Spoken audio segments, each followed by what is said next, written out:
it's like, gosh, it's like, man, talk about having your whole paradigm that you have, your view of the world get shaken up. And for me, it was like I got invited to a lecture, and this lecture was being hosted by some quantum physicist, a former top consultant to NASA, who was really talking about creating vibrant health and opening up to higher levels of awareness and reducing stress.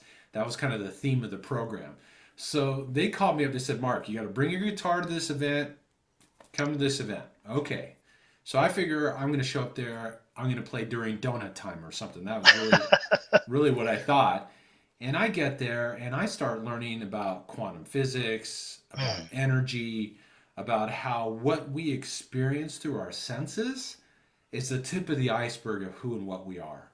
And there are things going on outside what we can perceive through our seeing, our hearing, our physical senses that we're so used to living life through. But there's so much going on.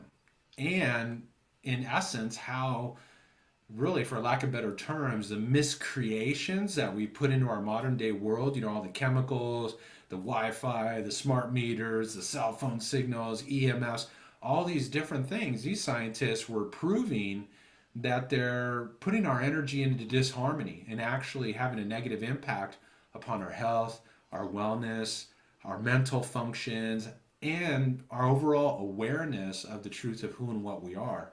So I came to this event, man. I was like blown away.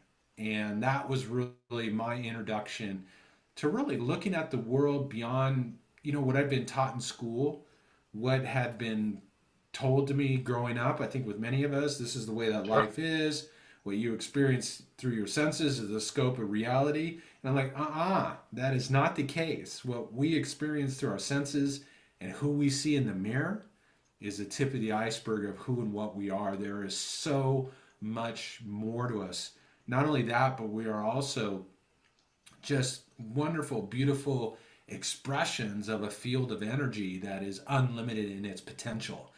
And so that night, I mean, I'm like, oh, what the heck? I was like blown away, never seen anything like this before, experienced it. I mean, we were doing demonstrations on what happens when you tune your energy and just the physical shifts that I would see in people's lives. I mean, it was really an eye-opening experience, and that's what I consider my energy 101 awakening.